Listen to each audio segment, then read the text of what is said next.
জানতে হবে। ফিতনা শব্দটি আরবি ভাষায় যাবতীয় পাপকে ফিতনা বলে, কুফরকে ফিতনা বলে, শিরককে ফিতনা বলে, আবার যাকে বলা হয় যে পরীক্ষা, কোনো কিছুতে আপনাকে পরীক্ষা করা হচ্ছে, সেই পরীক্ষাগুলো একটি ফিতনা। তবে আমরা যে অর্থে এখানে ফিতনাকে নিতে চাচ্ছি সে অর্থটি হলো যে মানুষের কাছে এমন কিছু অবস্থা চলে আসা, যে অবস্থাতে সে ভালো মন্দের মধ্যে তফাৎ করতে পারে না, হক ও বাতিলের মধ্যে তফাৎ করতে পারছে না। এমন বিষয় তার সামনে চলে এসেছে যে কোনটি সত্য, কোনটা মিথ্যা, কোনটি ভালো, কোনটি মন্দ, কোনটি হক আর কোনটি বাতিল, কোনটি তাকে লাভদায়ক ইলম বা ইলমে নাফে, এর জন্য রাসূল করিম সাল্লাল্লাহু আলাইহি ওয়াসাল্লাম আমাদেরকে দোয়া করতে বলেছেন, আল্লাহুম্মা ইন্নী আসআলুকা রিজকান তাইয়িবান ওয়া ইলমান নাফিআন। হে আল্লাহ, আমি আপনার কাছে হালাল রুজি রোজগারের দোয়া প্রার্থনা করছি এবং লাভদায়ক ইলমের জ্ঞানের দোয়া প্রার্থনা করছি। কারণ ইলম ও জ্ঞান যদি সেটা লাভদায়ক না হয়ে ক্ষতিকর হয়, তাহলে সেই ইলমের দ্বারাই উপকৃত হওয়া যাবে না, এবং সেই ইলম থাকলে লাভও নেই, বরং ক্ষতিই আছে। সেজন্য লাভদায়ক ইলমের হতে হবে, ইলম সেটা হতে হবে না যেটা ক্ষতিকর। তো ফিতনা থেকে আপনাকে নাজাত দিতে পারে যদি আপনার কাছে লাভদায়ক ইলমে নাফে থাকে, ওই ইলম যেটা কোরআন এবং সুন্নত থেকে গৃহীত এবং সালাফে সালেহিনের বুঝার আদলে আপনি বুঝেছেন ও গ্রহণ করেছেন। সালাফে সালেহিন যেটা বুঝেছেন সেই সকল ইলম দ্বারা ওইভাবে আপনি সেই ইলমগুলিকে বুঝেছেন ও মেনেছেন, এরকম নীতিতে যে সকল ইলম আপনি গ্রহণ করেন সেটাকে লাভদায়ক ইলম বলা হয়।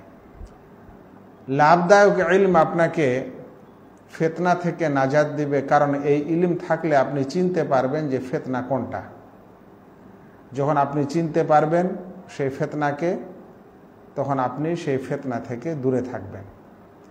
কিন্তু আপনার কাছে যদি শরঈ ইলম না থাকে,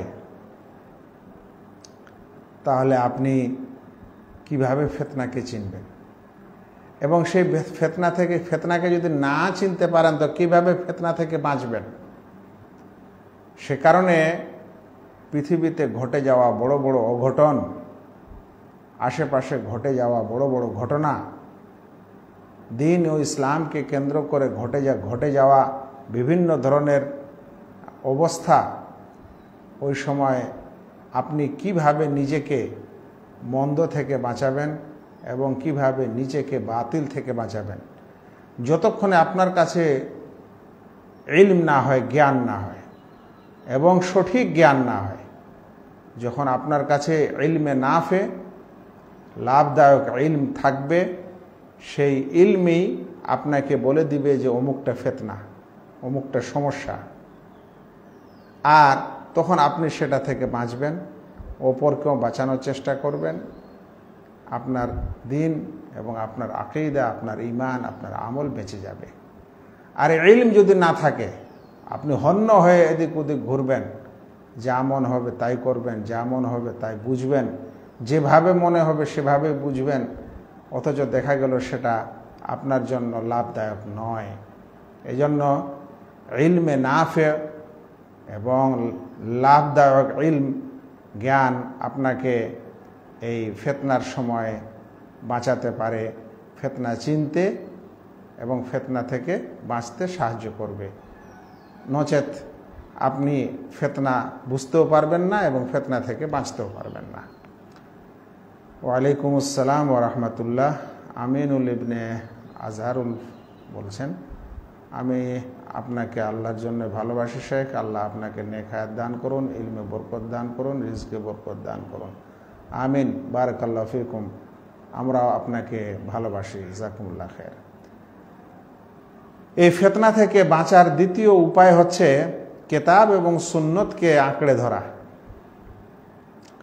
যে ফিতনা আপনার ঈমান বরবাদ করতে পারে, যে ফিতনা আপনার আমল বরবাদ করতে পারে, আপনার ঈমান ও আমলে আক্রমণ করতে পারে, যে ফিতনায় আপনার সম্পূর্ণ ঈমান হারা আপনি হয়ে যেতে পারেন, দিক বিদিক আপনি হয়ে যেতে পারেন, ওই ফিতনার সময় আপনি যদি কিতাব এবং সুন্নতকে আঁকড়ে না ধরেন, বরং মানুষের কথা, মানুষের সিদ্ধান্ত, দল জামাত ইত্যাদি, পার্টি সার্টি, গণক জ্যোতিষী ইত্যাদির সিদ্ধান্ত, বড় বড় লেখক গবেষক যারা আজকালকে দুনিয়াতে বড় বড় মানুষ বলে থাকে, তাদের লেখা পড়া, তাদের গবেষণা ইত্যাদি, যারা কিতাব এবং সুন্নতকে বাদ দিয়ে এ সকল কিছুর দিকে ছুটে এবং সেটাকে নাজাত পাওয়ার উপায় মনে করে সেগুলা ধরে থাকে, ফিতনার সময় এগুলো আপনাকে নাজাত দিতে পারে না।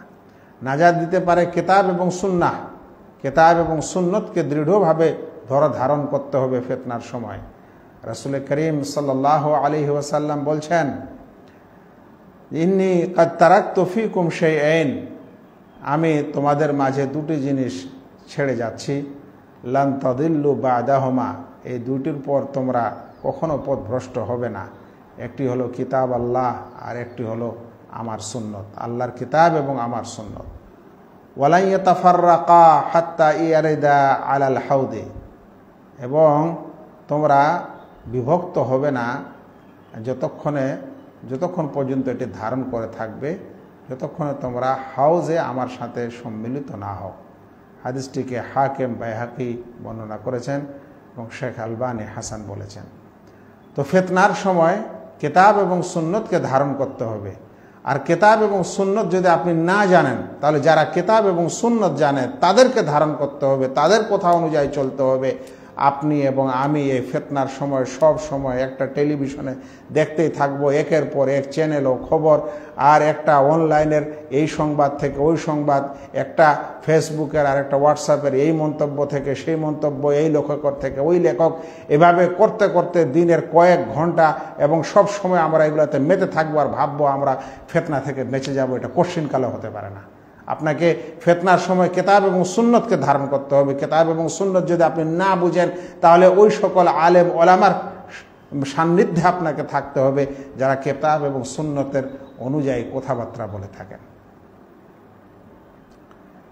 এই যে এক ভাই এই সময় প্রশ্ন করছেন, বর্তমান মুসলিমের এই দুর্দশার পরিস্থিতিতে আমাদের যুব সমাজের কি করণীয়? প্রথমে আপনি বলেন যে আপনার নিজের করণীয়টা কি। যুব সমাজ আগে, যুব সমাজটা আগে, না আপনি যুবকটা আগে, আমি যুবকটা আগে? মানুষ নিজের কর্তব্য বাদ দিয়ে সমাজের কর্তব্য বলতে যায়, সমাজের কর্তব্য বাদ দিয়ে দেশের কর্তব্যে যায়, দেশের কর্তব্য বাদ দিয়ে বিশ্বের কর্তব্যে চলে যায়, কিন্তু নিজের কর্তব্যটা কিছুই বুঝে না। যুব সমাজ বলেন আর কিতাব এবং সুন্নতকে বুঝেন এবং সেই অনুযায়ী মানুষকে পরিচালনা করেন, মানুষকে দাওয়াত ও তাবলীগ করেন। ততক্ষণ পর্যন্ত আপনি আপনার যুব সমাজের দায়িত্বটাও বুঝবেন না। আপনি নিজের দায়িত্ব না বুঝলে যুব সমাজের দায়িত্ব কিভাবে বুঝবেন? আল্লাহু আকবার। এই কথা বলবেন না যে আমাদের দেশের করণীয় কি আর সমাজের করণীয় কি। প্রথমে আমার করণীয় কি, এই আপনার করণীয়টাই তো বোঝানোর জন্য এই আলোচনা। তো শুনেন, একটু ধৈর্য ধরে শুনেন, যুবকেরা একটু ধৈর্য ধরে শোনেন। সব সময় ফেসবুকটাই আপনার মুফতি, আমাদের মুফতি সেজেছে ফেসবুক এবং ফেসবুকের গবেষণা। আপনাকে নাজাত দিবে, আপনি নাজাত পেয়ে যাবেন ফিতনার সময়। ফেসবুকের হাজারো গবেষক তৈরি হয়েছে, নিজের ওই কি বলে যে এই মোবাইলটা দিয়ে গোটা বিশ্বের সে আলোচনা পর্যালোচনা করে আর পরিত্রাণ আর নাজাতের কথা বলে, অথচ কিতাব সুন্নতের কিছুই নেই, তার ধারে কাছে নেই। আমি বলছিলাম যে ফিতনা থেকে নাজাতের দ্বিতীয় উপায় হচ্ছে কিতাব এবং সুন্নতকে ধারণ করা। ভাই, আল্লাহ দুনিয়াতে যদি ফিতনার অবকাশ রেখেছেন এবং সমস্যা সৃষ্টি হয়েছে, তাহলে সেই সমস্যা থেকে সমাধানের উপায়ও আমাদের ইসলাম বলেছে। কিন্তু মানুষ ইসলামের কাছে আসবে না, ওলামার কাছে না, তাদের সিদ্ধান্ত নিবে না, নিজে নিজেই সব সিদ্ধান্ত নিবে। ওলামা হারা এবং ওলামা ছাড়া এই সমাজ যতদিন বসবাস করবে, একটা বড় সমস্যার সম্মুখীন আমরা বর্তমান, বিশেষ করে বাঙালি সমাজ, যে আমরা কখনোই আমরা ওলামাদের সাথে থাকতে চাই না। আমরা সকলে নিজে নিজে মুফতি, আমরা সকলে নিজে নিজে মুজতাহিদ, আমরা সকলে নিজে নিজে গবেষক, আমরা সকলে নিজে নিজে কি বলে যে অ্যানালাইসিস, এবং আমরা সকলে নিজে নিজে সব কিছু সিদ্ধান্ত দেওয়া। ভাই, আপনার বিষয়টা দিনের না দুনিয়ার, একটু বুঝেন। যদি বিষয়টি দিনের হয় তাহলে আপনার সমাধানটা দিনের জ্ঞানীদের কাছ থেকে আসতে হবে। মানুষ জিজ্ঞাসা করে না, মানুষ ওলামাদের কাছে আসে না, তারা নিজে নিজেই সব সিদ্ধান্ত নিতে চায়, তাহলে কিচ্ছু করার নেই। যাক, এই ফিতনার থেকে বাঁচার দ্বিতীয় উপায়ের সাধারণ আলোচনা করার পর ফিতনা থেকে পরিত্রাণের তৃতীয় উপায় হচ্ছে ফিতনার স্থান থেকে দূরে থাকা। যেই সকল স্থানে, যে সকল জায়গায় ফিতনা চলছে, সেই ফিতনা থেকে আপনাকে দূরে পলায়ন করা। আজ যদি আপনি দেখেন যে একটা বিশেষ গোল টেবিল হচ্ছে এবং সেই গোল টেবিলটা ফিতনায় ভরা, এখন আপনিও ওই গোল টেবিলে উপস্থিত হয়ে তার সঙ্গে কি বলে যে শরিক হচ্ছেন, অংশী হচ্ছেন, তার আপনি নিজে ফিতনাতে জড়াতে চাচ্ছেন। ঠিক এমনই আজ আমাদের এই সোশ্যাল মিডিয়ায় মানুষ নিজের নিজের মন্তব্য এবং নিজের নিজের ধারণা এবং বিবেক অনুযায়ী তারা ওখানে তথ্য দিচ্ছে। একজন মানুষ যার কাছে কেতাব এবং সুন্নতের জ্ঞান নেই, সেই এই তথ্যগুলি কিভাবে দিতে পারে? এবং যখন দিচ্ছে, দেওয়ার পর আপনি এরকম 10 ধরনের তথ্য এবং কথাবার্তা পড়ছেন, আপনি তো আরও কনফিউজ যে এর মধ্যে কোনটা সঠিক কোনটা বেঠিক, কোন দিকে যাব না যাব। অতঃপর আপনিও একটা কমেন্ট শুরু করে দিলেন, আপনিও একটা বিতর্কিত মন্তব্য সেখানে করলেন, অরপর তারা আপনার পিছনে পড়ে গেল, সে তার পিছনে পড়লো, করতে করতে আমরা সেই ফিতনায় জড়াতে থাকলাম। মানে আমরা ফিতনার স্থানে স্বয়ং চলে গেলাম। ফিতনার সময় ফিতনার স্থান থেকে দূরে পালাতে হবে, সেই ফিতনার স্থানে যাওয়া যাবে না।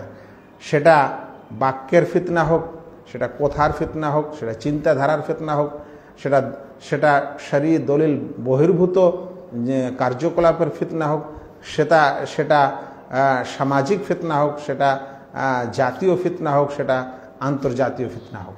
এসব কিছুর সময়, ফিতনার সময় ফিতনা থেকে দূরে পালানো। আমরা ফিতনাতে জড়িয়ে পড়াকেই আমরা সমাধান মনে করছি। সমস্যাটা এখানে যুবকদের নয়, সবাই মুসলিম সমাজের, যে ফিতনাতে জড়িয়ে পড়াটাই মনে হয় বেশি ভালো, আমিও কিছু বলতে পারি, আমিও কিছু লিখতে পারি। এই জিনিস হয়ে গেছে আমাদের অবস্থা। ফিতনা থেকে বাঁচার চতুর্থ উপায় হচ্ছে ফিতনার সময় বেশি বেশি আল্লাহর ইবাদত করা। ফিতনার সময় বেশি বেশি আল্লাহ তাআলার ইবাদত করা। শুনেন, প্রিয় নবী মুহাম্মদ মুস্তাফা সাল্লাল্লাহু আলাইহি ওয়াসাল্লাম বলছেন, আল ইবাদাতু ফিল হারজে কা হিজরাতিন ইলাইয়া। ফিতনার সময় ইবাদত করা আমার দিকে হিজরত করার সমতুল্য। হাদিসটিকে ইমাম মুসলিম বর্ণনা করেছেন। কি ব্যাপার ভাই, ফিতনার সময় ইবাদত করা আমার দিকে হিজরত করার সমতুল্য? মানে ফিতনা থেকে বাঁচার জন্য, যেমন একজন মানুষ নিজের ঈমান বাঁচার জন্য কুফরের স্থান থেকে, কাফেরের স্থান থেকে সে ইসলামের স্থানে ঈমানের দিকে পলায়ন করে, ঠিক একজন মানুষ ফিতনা থেকে বাঁচার জন্য সে আল্লাহ তাআলার ইবাদতমুখী হয়। এই সময় আল্লাহ রাব্বুল আলামিন তাকে নাজাত দিবেন এবং তার এই ইবাদতকে কবুল করবেন। দুনিয়ার মানুষ ফিতনায় ব্যস্ত, দুনিয়ার মানুষ এত লেখালেখি ও গবেষণায় ব্যস্ত যে তারা নিজের দায়িত্বটাও বুঝছে না এবং নিজের গুরু দায়িত্ব 5 ওয়াক্তের ফরজ সালাত সেটা বুঝছে না, নিজের পরিবারের ফরজ সালাত সেটাও বুঝছে না, সকাল বিকালের জিকির আজকার সেটাও বুঝছে না, বাজার ঘাটও করতে যাচ্ছে না, ফিতনায় জড়িত 24 ঘন্টা সেটা নিয়ে আলোচনা। আর যদি ওকে পাঠিয়েও দেন বাড়ি থেকে বের করে, বাড়িতে ওগুলা কথা, বাড়ির বাইরেও সেটা কথা, সব জায়গায় সেই ফিতনারই কথা বলে বেড়াচ্ছে। তাহলে এই মানুষ আল্লাহর ইবাদত এই ফিতনার সময় ভুলে গেছে, করে না। অথচ এই ফিতনা থেকে বাঁচার একটি উপায় হলো ফিতনার সময় বেশি বেশি আল্লাহ রাব্বুল আলামিনের ইবাদত করা। ফিতনা থেকে বাঁচার আর একটি বড় উপায় হচ্ছে আল্লাহ তাআলার কাছে দোয়া করা, বেশি বেশি দোয়া করা আল্লাহ তাআলার নিকট, এবং আল্লাহর দিকে ধাবিত হওয়া, আল্লাহর শরণাপন্ন হওয়া। যেন সে দোয়া করে যে আল্লাহ যেন তাকে এই ফিতনা থেকে বাঁচায়, এই সমস্যা থেকে তাকে যেন পরিত্রাণ দেয়। আমরা দোয়া করি না, আমরা দুনিয়ার সাধন, কার কাছে কতগুলা হাতিয়ার হলে, আর কার কাছে কতগুলা অস্ত্র হলে, আর কতগুলা অ্যাটম পাওয়ার হলে সে বেঁচে যেতে পারে, তার উপর আক্রমণ হবে না, সে জিতে যাবে, সে জয়লাভ করবে, সে মুসলিম বিশ্বকে বাঁচাবে, সে ইত্যাদিকে করবে। আল্লাহু আকবার। এখানে তৌহিদ কই ভাই? পৃথিবীতে যে কোনো সমস্যার সময় যে উপায় গ্রহণ করতে হয়, যে কোনো সমস্যার সময়, ছোট বড় সমস্যা তো দূরের কথা, ছোট সমস্যা যখন আপনি একটা উপায় গ্রহণ করবেন কোনো সমস্যায়, তখন উপায়টা শুধু উপায় মনে করে করবেন, কিন্তু আসল পরিত্রাণদাতা আল্লাহ রাব্বুল আলামিনের উপর ভরসা করবেন। আমি একটু উদাহরণ দিচ্ছি। ধরেন আপনি অসুস্থ হয়েছেন, অসুখ, তাহলে অসুখ থেকে সুস্থ হওয়ার একটি উপায় হচ্ছে আপনি ঔষধ গ্রহণ করবেন, তাই তো? ডাক্তারের কাছে গিয়ে ঔষধ নেবেন। এই ঔষধটা আপনি গ্রহণ করবেন কারণ এটা উপায় এই অসুখ থেকে বাঁচার জন্য, কিন্তু আল্লাহ তাআলার উপর আপনি ভরসা করবেন, আল্লাহ তাআলার উপর আপনি ভরসা করবেন। ঔষধটা মাত্র খাবেন কারণ এটা উপায়, এটা একটা উপায় ভালো করা হয়েছে এই ভালো হওয়ার জন্য, কিন্তু ভরসা করবেন আল্লাহ রাব্বুল আলামিনের উপর। এই যত ফেসবুকের গবেষক আছে আমি দেখছি, যাদের কাছে দ্বীনের ইলমের কোনো জ্ঞান নেই, তারা সকলে পড়ে আছে এতগুলা অস্ত্রশস্ত্র, আর এতগুলা কি বলে যে সামর্থ্যবান হলে, আর এতগুলা সামর্থ্য হলে, আর এত এই হলে, আর এত সেই হলে সেই দেশ দুনিয়াকে জয় করে নেবে, অমুককে শেষ করে দিবে, তমুককে শেষ করে দিবে। মানে আল্লাহ তাআলার কিছু দরকার নেই এদের। এরা সব বস্তুবাদের মতো ওই উপায়গুলির উপর ভরসা করে বসে আছে, এবং উপায়গুলিকে চরম চরম মানে লাভদায়ক বা বলতে পারেন যে নাজাতদাতা মনে করছে। আল্লাহু আকবার। এই সকল মানুষ ফেসবুকের গবেষক দিয়ে ইসলামের জয় হবে না ইসলামের ক্ষতি হবে? আপনি এটাই জানেন না যে ধরে নেন কোনো একটা দেশের উপর অত্যাচার, তো সেই অত্যাচার থেকে বের হওয়ার জন্য উপায় গ্রহণ করবেন। এখন যত ধরনের আপনার কি বলে শক্তির সামর্থ্য যা কিছু প্রয়োজন হয়, একদম কি বলে যে সেনাবাহিনী থেকে নিয়ে যা কিছু দরকার হয়, এই উপায়গুলো গ্রহণ করলেই কি আপনি জয়লাভ করে যাবেন? যতক্ষণ আল্লাহ রাব্বুল আলামিন আপনাকে তৌফিক না দেয়, যতক্ষণ আপনি আল্লাহ রাব্বুল আলামিনের উপর ভরসা না করেন। রাসূল সাল্লাল্লাহু আলাইহি সাল্লামের জীবনী ভুলে গেছেন, তিনি যে সকল অভিযান ও সংগ্রামে গেছেন তার যতটুকু উপায় ছিল, যত লোকজন ছিল, যত ঘোড়া ছিল, যত অস্ত্রশস্ত্র ছিল, বদরের যুদ্ধে তিনি সব কিছু নিয়ে সরঞ্জাম নিয়ে হাজির হয়েছেন, আর একদিকে তিনি বসে বসে দোয়া করছেন, যে দোয়ার ফলে তার কাঁধের চাদরটা মাটিতে পড়ে গেছে। আবু বকর রাদিয়াল্লাহু তাআলা আনহু এসে কাঁধে তুলে দিয়ে চাদরটা তুলে দিয়ে বলছেন, আল্লাহ রসুল যথেষ্ট হয়েছে, ইনশাআল্লাহ আল্লাহ তাআলা আমাদের ইনশাআল্লাহ আল্লাহ রাব্বুল আলামিন আমাদের দোয়া কবুল করবেন। আজ আমরা এমন যুব সমাজ হয়েছি যে শুধুমাত্র কার কতগুলা অস্ত্র শস্ত্র আছে ও ডাটা বের করে ভাবছি যে আমি জিতে যাব। আরে ভাই, আপনি কে এবং আমরা কে? আর এই সরঞ্জাম কি? আল্লাহ রাব্বুল আলামিন যদি চান সারা বিশ্বের এই সরঞ্জাম মুহূর্তেই শেষ হয়ে যাবে। যার কাছে যতই শক্তি ও সামর্থ্যবান দুনিয়ার থাকুক না কেন, আল্লাহ তাআলা যদি চান তো মুহূর্তে সেটা জিরো হয়ে যাবে। সেজন্য একজন মুসলিম ব্যক্তি, ইমানদার ব্যক্তি শক্তি সামর্থ্য অর্জন করবে, আল্লাহ তাআলার উপর ভরসা করবে। আবার কিছু মানুষ এরকম আছে বিনা শক্তি সঞ্চয়ই ফের আল্লাহর উপর ভরসা করে। এটা একটা আরো বড় ভুল। মানে সে ওষুধই খাবে না আর ভালো হয়ে যাবে, গাড়িতে চড়বে না আর কোনো জায়গায় পৌঁছে যাবে, তা তো হয় না। তাহলে উপায় গ্রহণ করতে হবে। যে কিন্তু দুনিয়ার অমুসলিম বলেন বা বলতে পারেন যাদের কাছে ইসলামের জ্ঞান নেই বা সঠিক আকীদা নেই, তাদের মধ্যে আর একজন সঠিক ইমানদারের মধ্যে পার্থক্য হলো যে জড়বাদী ও বস্তুবাদী এবং দুনিয়ার বিশ্লেষকরা যারা আল্লাহ রাব্বুল আলামিন এবং তার বিধানকে মানে না ও জানে না, তারা মনে করে যে একটা শক্তি, সামর্থ্য ও উপায় গ্রহণ করলেই আমাদের নাজাত ও পরিত্রাণ হয়ে যাবে। কিন্তু এটা না। একজন মুমিন মানুষের কর্তব্য হচ্ছে আপনি উপায় গ্রহণ করেন এবং আল্লাহ তাআলার উপর ভরসা করেন। কেউ আল্লাহ তাআলার উপর ভরসা করে না, কেউ আল্লাহ তাআলার উপর ভরসা করার কথা বলে না। সব অস্ত্রশস্ত্রের উপর ভরসা শুরু করে দিয়েছে। মনে হচ্ছে যে দুনিয়া জয় হয়ে যাবে। কখনো এরকম হয় না ভাই। ঈমান এবং আমল দুটিরই প্রয়োজন। আচ্ছা, বাকি থাকলো আমরা আজ নিজের যাবতীয় কর্তব্য ভুলে গেছি আর দুনিয়ার অবস্থা নিয়ে আমরা পড়ে আছি। কেন? মানে দুনিয়ার অবস্থার সম্পর্কে আলোচনা করা আমাদের উপর ফরজ হয়ে গেছে। আর ব্যক্তি জীবনের ফরজ কাজগুলি ফরজ না, আমার পারিবারিক ফরজ দায়িত্বগুলির দায়িত্ব না, আমার গ্রাম ও সমাজের দায়িত্বগুলি দায়িত্ব না, এগুলো সব ভুলে গেছে আমাদের। আল্লাহ মাফ করে দিয়েছেন। দেওয়ার পর আমাদেরকে সব এই বিশ্বের যত অবস্থা যা কিছু ঘটছে ওটারই আলোচনা করতে আল্লাহ বাধ্য করে দিয়েছেন, ফরজ করে দিয়েছেন। একটু এটাও তো বোঝা উচিত যে আমার এই আলোচনা বা সমালোচনার আমি পাত্র কিনা, যোগ্য কিনা, আমার এই আলোচনা ও সমালোচনার মাধ্যমে আদৌ কি এক বিন্দু মাত্র কারো লাভ আছে কিনা, এবং আদৌ কি এটা আমার দায়িত্বের মধ্যে পড়ে কি পড়ে না, এগুলো কোনো চিন্তা নাই। মুখ আছে, হাত আছে, আর এই বলে সোশ্যাল মিডিয়ার লেখার স্বাধীনতা আছে, তাই যা মন তাই বলবো, যা মন তাই করব। এটাই আমাদের এখন বড় কর্তব্য। আল্লাহ বুঝার তৌফিক দান করুন। দোয়া করতে হবে।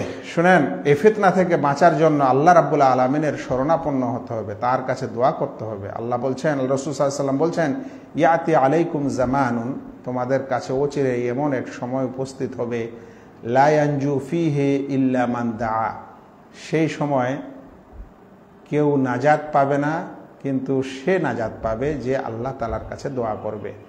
দোয়া আল গারিক, যেমন ডুবন্ত মানুষ দোয়া করে, প্রার্থনা করে। যে মানুষ পানিতে ডুবে মারা যাচ্ছে আর সে সাঁতরাতে পারছে না, সে যেভাবে প্রার্থনা করে ওই রকম যতক্ষণে প্রার্থনা না করবে ততক্ষণ পর্যন্ত তার নাজাত হবে না। আমরা তো আল্লাহকে ভুলে আছি, প্রার্থনা তো দূরের কথা, আর ওইভাবে প্রার্থনা তো দূরের কথা। আমরা ভাবছি একটা লেখালেখি আর বিশ্লেষণ দিলেই আমি নিজেও পরিত্রাণ পেলাম আর দুনিয়াকেও জয় করে নিলাম, একেবারে এই ধরনের কথা ও মন্তব্য।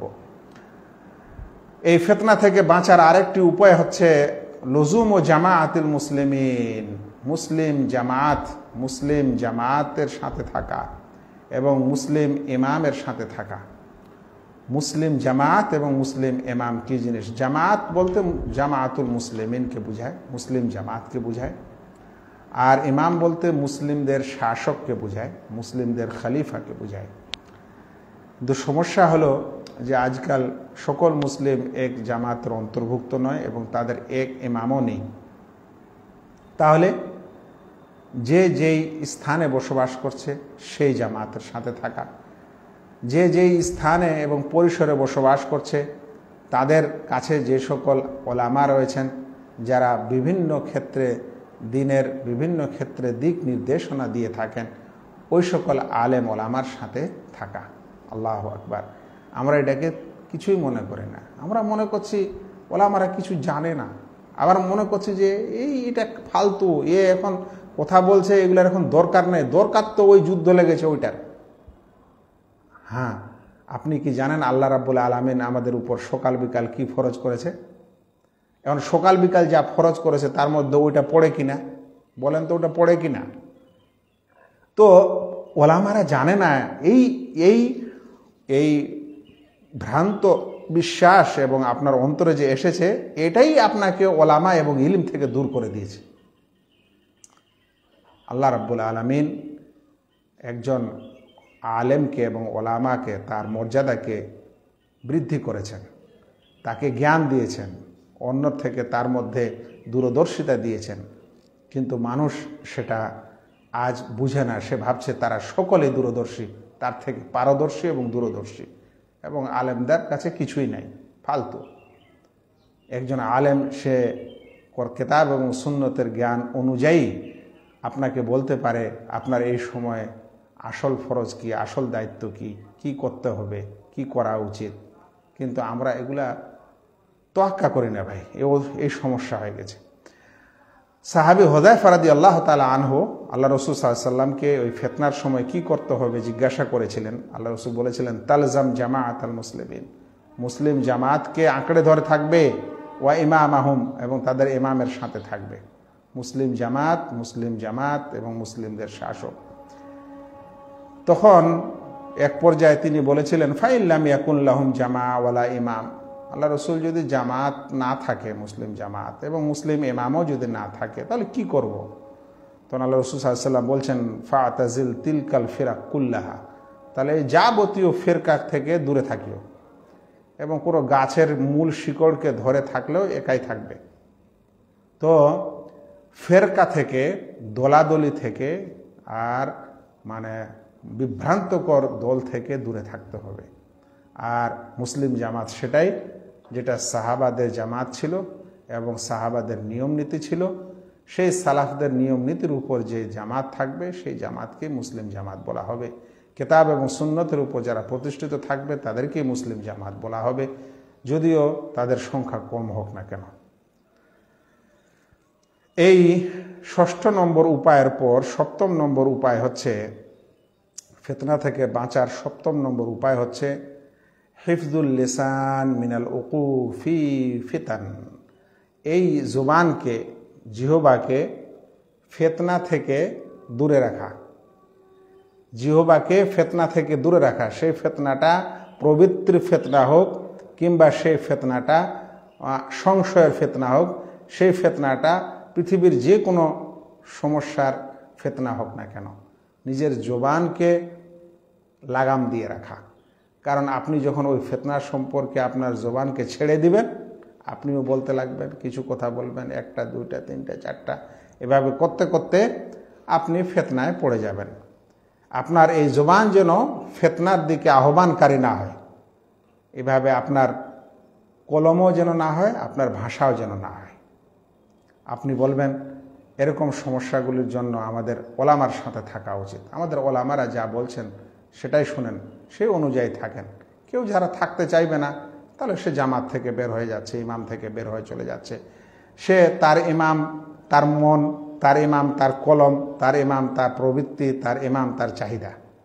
তার জামাত হচ্ছে সেই মনের চাহিদা, তার জামাত হচ্ছে সে স্বয়ং, তার জামাত হচ্ছে তার কলম, তার জামাত হচ্ছে তার আবেগ, তার জামাত হচ্ছে তার বিবেক। কিন্তু এই ফিতনার সময় একজন মুসলিম, প্রকৃত মুসলিম ও মুমিনের কর্তব্য হলো যে সে মুসলিম জামাতের সাথে থাকবে, মুসলিম ইমামের সাথে থাকবে। জামাতুল মুসলিমিন নাই, ইমামুল মুসলিমিন নাই, তাহলে নিজের আশেপাশে এবং তার পরিসরে যাকে বড় আলেম, জ্ঞানী ব্যক্তি মনে করা হয়, যিনি কিতাব এবং সুন্নতের উপর প্রতিষ্ঠিত, তার মানহাজ সহি, তার আকীদা সহি, এরকম আলেমের পরামর্শ অনুযায়ী থাকবেন। আপনার সব বিষয়ে কথা বলা, সব বিষয়ে লেখা, সব বিষয়ে মন্তব্য করা, সব ধরনের মন্তব্য করা, তার অ্যানালাইসিস করা, তার আলোচনা পর্যালোচনা করা, এমনকি মন্তব্য দেওয়া, এসব কিছু আপনাকে ফিতনার দিকে নিয়ে যায়, ফিতনা থেকে বাঁচায় না। আজকের এই আলোচনা এই সংক্ষিপ্ত আকারে আপনাদের সামনে তুলে ধরলাম, যেগুলো কোরআন ও হাদিসে এবং আমাদের ওলামারা লিখেছেন ও বলেছেন, তারই সারাংশ স্বরূপ কিছুটা যেন আমরা একটু হলেও বিষয়টি বুঝার চেষ্টা করি এবং নিজেকে ফিতনায় জড়ানো থেকে দূরে রাখি, এবং নিজের জবান, নিজের হাত পা, নিজের চিন্তা চেতনা ইত্যাদিকে লাগাম দিতে পারি। এই কারণেই আজকের এই সাধারণ আলোচনাটি করার চেষ্টা করা হলো। আল্লাহ যেন কবুল করেন, আমিন।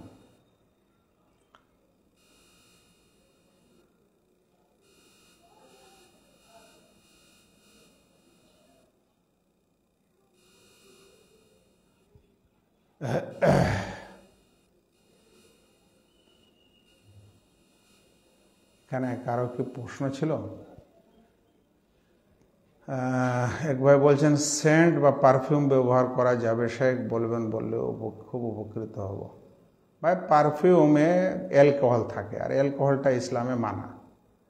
অ্যালকোহল মানা, কিন্তু অ্যালকোহলটা পান করা মানা, এটা তো জানি। অ্যালকোহল কোথাও লেগে গেলে ওটা কি নাজিস, ওটা কি অপবিত্র, যেমন পেশাব পায়খানা অপবিত্র, এ নিয়ে ওলামাদের মতভেদ। সব কিছু মিলিয়ে যে কথাটা বলবো সেটা হলো, এটা নামাজ এবং ইবাদতের ক্ষেত্রে ব্যবহার না করাই ভালো। এবং যেহেতু এর বদলে আমাদের কাছে আতর ইত্যাদি দুনিয়াতে আছে, তাহলে সেটা ব্যবহার করবেন এবং এই সংশয় থেকে দূরে থাকবেন। যদিও বহু গবেষক ওলামা মনে করেন যে এটা একটু সামান্য অ্যালকোহল, যেটা মানুষ পারফিউম হিসাবে লাগায়, এতটুকু লাগালে কোনো সমস্যা থাকে না। এরকমই মতটা অধিকাংশ ওলামা দিয়েছেন। মানে অ্যালকোহল মানে এই পারফিউম লাগিয়ে আপনি নামাজ ইত্যাদি পড়তে পারেন, এরকম মতামত বহু ওলামাদের আছে। কিন্তু এ থেকে কেউ যদি সতর্কতা অবলম্বন করে, মানে নামাজের আগে এই জন্য পারফিউম ব্যবহার না করে, তাহলে বেশি ভালো। আর আতর ব্যবহার করা বেশি উত্তম তার জন্য।